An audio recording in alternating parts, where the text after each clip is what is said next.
এবং 14 নম্বর ম্যাথ গুলা তোমাদের জন্য খুবই খুবই গুরুত্বপূর্ণ। বিশেষ করে সংক্ষিপ্ত প্রশ্ন অথবা জ্ঞানমূলক যে ক নম্বর প্রশ্ন আছে সেটার জন্য তোমাদের খুবই গুরুত্বপূর্ণ, এবং এখান থেকে তোমাদের পরীক্ষায় প্রশ্ন আসবে, কোনো না কোনো বোর্ড পরীক্ষায় সংক্ষিপ্ত কমপক্ষে হলেও আসবে। আসসালামু আলাইকুম প্রিয় শিক্ষার্থী ভাইয়া ও বুড়া, তোমরা যারা ক্লাস 9 এবং ক্লাস 10 এ পড়ো, তোমরা জানো যে তোমাদের জন্য আমি গণিত সম্পূর্ণ বইটাকে শেষ করার একটা ভিডিও সিরিজ তৈরি করতেছি। সেই ভিডিও সিরিজে আমি সেট ফাংশন অধ্যায়ের আমরা অলরেডি 12 পর্যন্ত শেষ করেছি। আমরা আজকে 13 এবং 14 নম্বর প্রশ্নটাকে কিভাবে খুব দ্রুত এবং খুব সহজে সমাধান করা যায় সেটাই চেষ্টা করব। আমি আশা করি আমার এই ভিডিও দেখার পর তোমাদের আর 13, 14 নম্বর যে ম্যাথগুলো থাকবে এই ম্যাথগুলো নিয়ে আর তোমাদের কোনো সমস্যা হবে না। আমি আবারও বলতেছি 13 এবং 14 নম্বর ম্যাথগুলা তোমাদের জন্য খুবই খুবই গুরুত্বপূর্ণ। বিশেষ করে সংক্ষিপ্ত প্রশ্ন অথবা জ্ঞানমূলক যে ক নম্বর প্রশ্ন আছে সেটার জন্য তোমাদের খুবই গুরুত্বপূর্ণ, এবং এখান থেকে তোমাদের পরীক্ষায় প্রশ্ন আসবে, কোনো না কোনো বোর্ড পরীক্ষায় সংক্ষিপ্ত কমপক্ষে হলেও আসবে। দেখো 13 নম্বর প্রশ্নতে বলছে দেওয়া আছে function of y equal y cube plus ky square minus 4y minus 8 হয়, তাহলে k এর কোন মানের জন্য ফাংশন অফ -2 ইকুয়াল 0 হবে। তাহলে আমাকে বলছে ফাংশন অফ -2, আমরা কালকের অঙ্ক করেছিলাম সেখানে বলছিলাম যে এই যে ফাংশনের পর ব্র্যাকেটের এখানে যেটা দেওয়া থাকবে অর্থাৎ y এর পরিবর্তে এখন আমাকে কি বসাতে হবে -2, অর্থাৎ আমার এই লাইনে যেখানে যেখানে y আছে সেই সেই জায়গায় এখন আমাকে -2 বসাতে হবে। তাহলে এখানে হচ্ছে y এর জায়গায় -2 তার উপরে কিউব প্লাস k -2 তার উপরে স্কয়ার -4, আবার y এর জায়গায় বলবে -2 -8। এখন আমি গতকালও বলেছিলাম আবারও একটু বলতেছি, ভালো করে খেয়াল করো, মাইনাসের উপর পাওয়ার যদি অর্থাৎ মাইনাস চিহ্নের উপর পাওয়ার যদি জোর হয় তাহলে চিহ্ন হবে প্লাস, আর মাইনাস চিহ্নের উপর যদি পাওয়ার বিজোড় হয় তাহলে চিহ্ন হবে মাইনাস। এটা একটু খেয়াল করবো।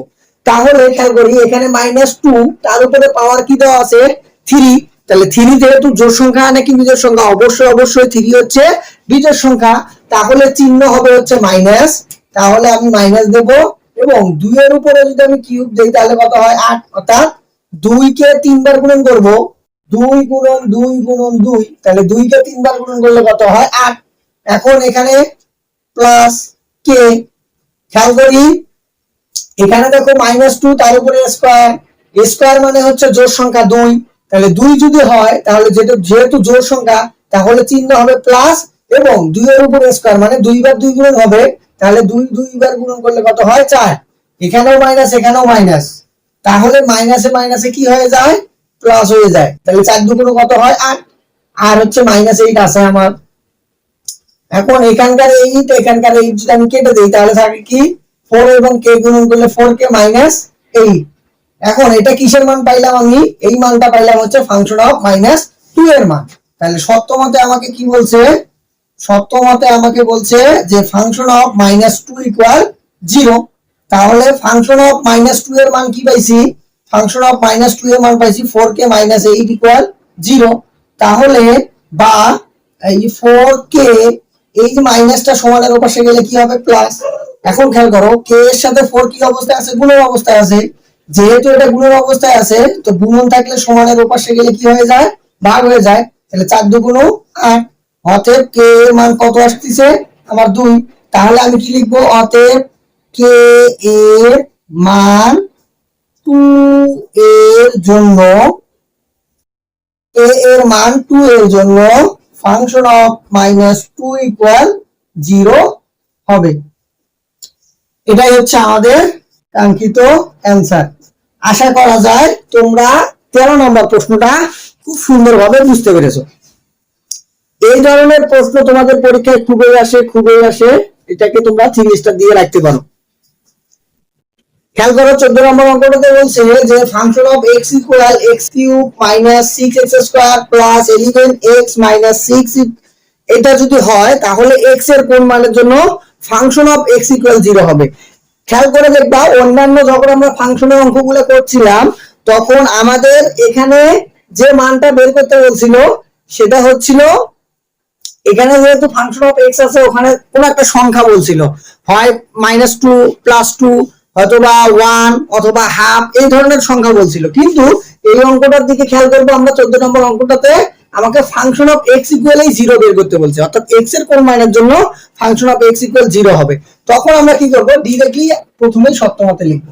তো আমি যদি সত্যমতে লিখি, সত্যমতে আমাকে কি বলছে, ফাংশন অফ এক্স ইকুয়াল 0।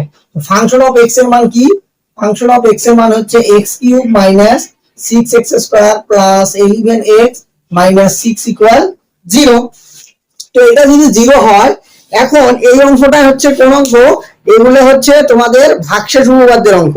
তো ভাগশেষ উপপাদ্যের অঙ্কগুলোকে কিভাবে খুব সহজে আমরা করতে পারবো, সেখানে তোমরা খেয়াল করবা, তোমাদের বইয়ে এমন ধরনের খুব কঠিন ধরনের ম্যাথ দেয় না, সাধারণত +1 -1 +2 -1 অর্থাৎ +-1 2 3 এবং হাফ, এইগুলো দিয়ে তোমাদের অ্যান্সার মেলার সম্ভাবনা অনেক অনেক বেশি থাকে। তো তোমরা এই কয়েকটা জিনিস দিয়ে দেখবা যে কোনটা দিয়ে তোমরা করলে তোমাদের মান 0 আসবে। আমরা একটু খেয়াল করি, অর্থাৎ x এর মান আমি যদি +1 +2 -1 -2 এগুলো যদি বসাই, তাহলে কোন মানের জন্য আমার এই মানটা 0 হবে সেটা আমরা খেয়াল করব। এখন আমি যদি x এর মান 1 বসানোর চেষ্টা করি, তাহলে খেয়াল করো 1 এর উপরে যদি আমি কিউব দেই, তাহলে 1 এর উপর কিউব দিলে 1 হয়। আচ্ছা 6, এটাও তো 6 এ থাকে, এটা হচ্ছে 11।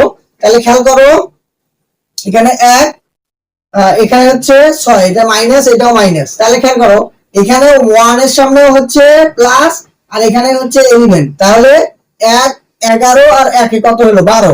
আর এখানে দেখো 6 এর সামনে মাইনাস, এখানেও 6 এর সামনে মাইনাস, অর্থাৎ এখানেও 12। তাহলে 12 থেকে যদি আমি 12 বাদ দেই, তাহলে আমার অ্যান্সার আসবে 0। অর্থাৎ x এর মান যদি আমি +1 বসাই, তাহলে আমার এই জায়গায় এখানে এটার মান 0 আসবে। আমি কি বলছি, x এর মান তোমরা এই দুটো বসাবা, তাহলে এই তিন চারটা জিনিস বসাবা, তাহলেই তোমরা 0 পাবা। প্লাস মাইনাস, হয় +-1, হয় +-2, না হয় +-3, না হয় +-1/2, এগুলো বসাইলেই তোমার এটার মান 0 আসবে। তোমাদের খুব বেশি জটিল দেয় না সাধারণত।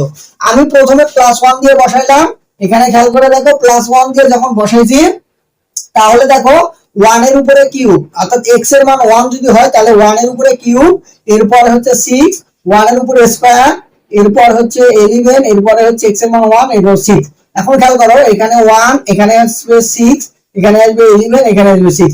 এখন এখানে খেয়াল করো 11 আর হচ্ছে 1, এটা মিলে হচ্ছে 12, আর এখানে 6 6 হচ্ছে 12, অর্থাৎ 12 12, অর্থাৎ 12 থেকে 12 বাদ দিলে কি আসবে আমার 0। অর্থাৎ x এর কোন মানের জন্য আমার এই মানটা 0 আসছে, x এর মান যখন আমার 1 বসাবো তখন এই মানটা 0 আসবে। তাহলে কি 1 +1 নাকি -1? অবশ্যই অবশ্যই +1। অর্থাৎ তখন আমাকে মাথায় রাখতে হবে এখানে হবে হচ্ছে x - 1। কেন x - 1 হবে একটু খেয়াল করি, x - 1 ইকুয়াল যদি 0 হয়, তাহলে অতএব x সমান কিন্তু 1 হয়। আর আমি যদি লিখি x + 1 ইকুয়াল 0, তাহলে দেখো x এর মান আসবে হচ্ছে -1। অর্থাৎ x এর মান তখনই 1 হবে যখন x - 1 ইকুয়াল 0, আর x এর মান তখন -1 হবে যখন আমি x + 1 ইকুয়াল 0 লিখব। এই কথাটা মাথায় রাখবা। আমি আবারও একটু সহজভাবে যদি বলাই, তাহলে যদি আমার প্লাস মানের জন্য অর্থাৎ 1 + 1 এর জন্য যদি কখনো 0 আসে, তাহলে আমি লিখব x - 1।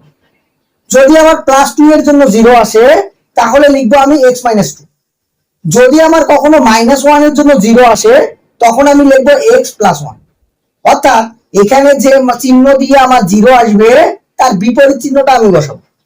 তাহলে আমরা এখানে বুঝতে পারলাম আমাদের এখানে +1 এর জন্য যেহেতু 0 আসলো, যার কারণে আমি এটা বলতে পারবো x - 1 ইকুয়াল, অর্থাৎ x এর জায়গায় যখন 1 বসাবো তাহলে x - 1 আমার হবে। তো যখন আমার x - 1 হবে, এই x - 1 টাকে খেয়াল করব এখন আমি কয়বার লিখব। খেয়াল করো এখানে x এর উপরে পাওয়ার কি দেওয়া আছে, কিউব। যেহেতু x এর উপরে পাওয়ার আমার কিউব দেওয়া আছে, তাহলে আমি এই যে x - 1 যেটা পাইছি, এই x - 1 সংখ্যাটাকে 3 বার লিখবো। কয়বার লিখবো? 3 বার। কখন? সেটা কিসের উপর নির্ভর করবে? সেটা নির্ভর করবে এখানে আমার পাওয়ার কত। এখানে যদি পাওয়ার 4 থাকে তাহলে আমি 4 বার লিখবো, এখানে যদি পাওয়ার 3 থাকে তাহলে আমি 3 বার লিখবো। অর্থাৎ এখানকার পাওয়ার যদি 5 থাকে তাহলে আমি 5 বার লিখবো। এখানকার পাওয়ারের উপর নির্ভর করেই আমি x মাইনাস ওয়ানটা কয়বার লিখবো সেটা নির্ভর করে। আচ্ছা, তাহলে x মাইনাস ওয়ানটাকে আমি কয়বার লিখবো? দ্বিতীয় লাইনটা কিন্তু আমি ফাঁকা রাখবো। x মাইনাস ওয়ানটাকে কয়বার লিখবো? x মাইনাস ওয়ানটাকে আমি 3বার লিখবো, ইকুয়াল কি 0। এখন আমি খেয়াল করি আমার এই জায়গায় কি ছিল? x cube. তাহলে আমি প্রথমে x কিউব লিখলাম। এখন এখানে আমার x আছে। আচ্ছা, x এর সাথে কত গুণন করলে x কিউব হয়? আমরা জানি x এর সাথে x স্কয়ার, অর্থাৎ দুটো x এর সাথে একটা x গুণন করলে কি হবে? x কিউব হয়ে যাবে। তাহলে এটার সাথে এটা গুণন করলে x কিউব হলো, ঠিক আছে বুঝলাম। এখন x স্কয়ারের সাথে -1 কে গুণন করলে কি হবে? -x square. আচ্ছা, এখন কথা হচ্ছে আমার এই প্রশ্নের মধ্যে কয়টা x স্কয়ার ছিল? আমার এই প্রশ্নের মধ্যে আছে হচ্ছে 6x স্কয়ার, আর আমি এখানে লিখছি কয়টা x স্কয়ার? একটা x স্কয়ার। তাহলে আমরা জানি চিহ্ন যদি একই হয় তাহলে সংখ্যাগুলো যোগ হয়, আর চিহ্ন যখন ভিন্ন হবে তখন সংখ্যাগুলো বিয়োগ হবে। তো এখানে যেহেতু মাইনাস, আমার -6 মেলাতে হবে, তাহলে আমি -5x স্কয়ার লিখবো। এখন -5x স্কয়ার এবং 6x স্কয়ার মিলে এই 5x স্কয়ার আর একটা x স্কয়ার, এই দুটো যেহেতু চিহ্ন এক, সংখ্যাগুলো যোগ হবে এবং যে চিহ্ন থাকে সেই চিহ্ন বসে, তাহলে এটা মিলে 6টা হচ্ছে। তো এখন যদি এটা যদি 6টা হয়, কিন্তু আমার এখানে ছিল শুধুমাত্র x, আমাকে মেলাতে হবে 5x স্কয়ার। কি শুধু কি 5x স্কয়ার? না, -5x স্কয়ার। যেহেতু -5x স্কয়ার মেলাতে হবে, তাহলে আমি এখানে লিখবো -5। এখন শুধু কি -5? না, -5x নিতে হবে। কেন? x এবং x গুণন করেই তো x স্কয়ার হবে, অর্থাৎ 5x এর সাথে x গুণন করলে -5x স্কয়ার হবে। এখন এখানে মাইনাস, এখানে প্লাস, সরি মাইনাস, তো মাইনাসে মাইনাসে কি হবে? প্লাস। তাহলে প্লাস কি হবে? 5x। এখন আমি খেয়াল করি আমার এখানে আছে হচ্ছে 11টা x, আমি এখানে লিখছি কয়টা x? 5টা x। তাহলে আমার 11টা মিলাতে আরো কয়টা x দরকার হয়? 6টা। তাহলে লিখলাম আমি 6x। এখন আমার এখানে শুধুমাত্র আছে x, আমাকে মেলাতে হবে 6x। তাহলে কি করতে হবে?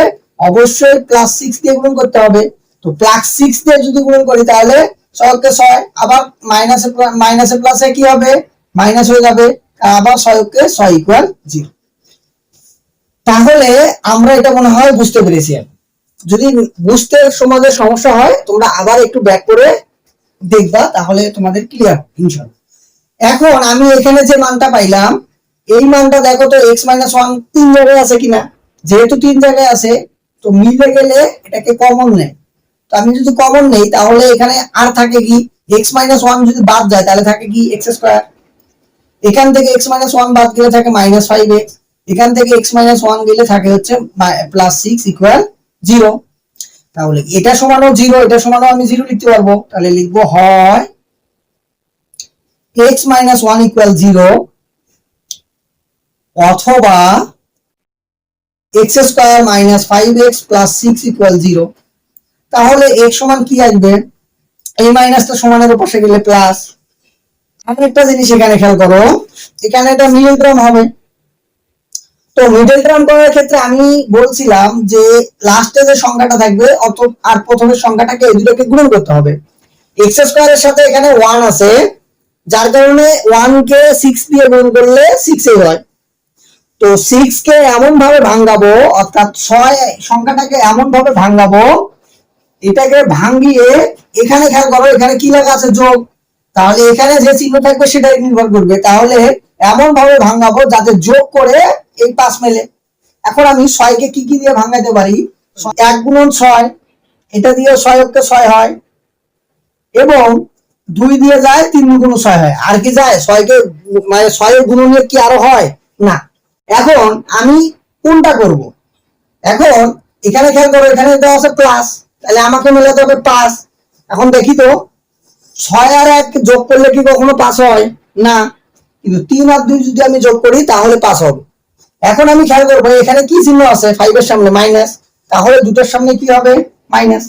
তাহলে x square -3x - 2x + 6 equal 0। আশা করা যায় তোমরা মিডল টার্মটা বুঝতে পেরেছো। এখন এখানে খেয়াল করো এই জায়গার মধ্যে কি কমন যায়? এখানে একটা x স্কয়ার, এখানে একটা x, তাহলে একটা x কমন গেলে এখানে দুটো এক্স ছিল জন্যই তো এক্স স্কোয়ার হয়েছে, তাই না?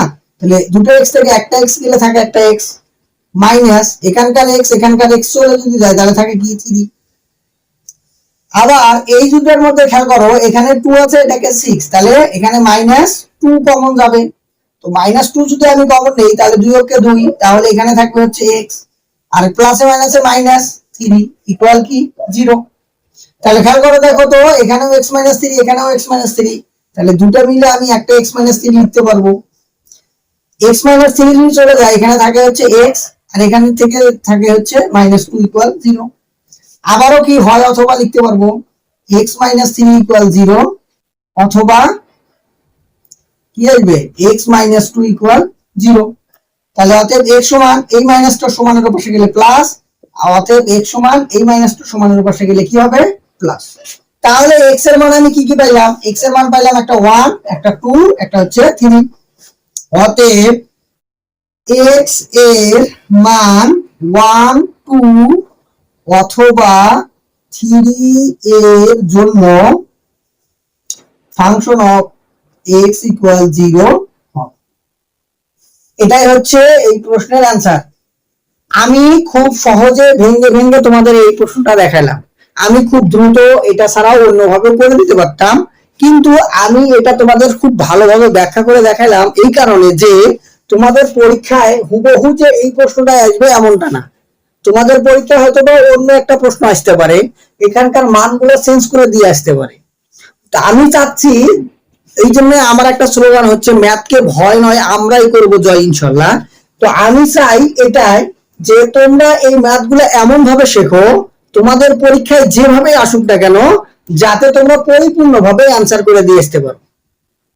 আমার এই ভিডিওগুলো যদি তোমাদের ভালো লেগে থাকে তাহলে অবশ্যই অবশ্যই আমার ইউটিউব চ্যানেল আছে সেটাকে সাবস্ক্রাইব করবা, আমার যে ফেসবুক পেজ আছে সেটাকে অবশ্যই ফলো দিয়ে রাখবা, আর আমার এই ভিডিওগুলোকে লাইক কমেন্ট শেয়ার করে তোমরা আমার পাশেই থাকবা। আসসালামু আলাইকুম।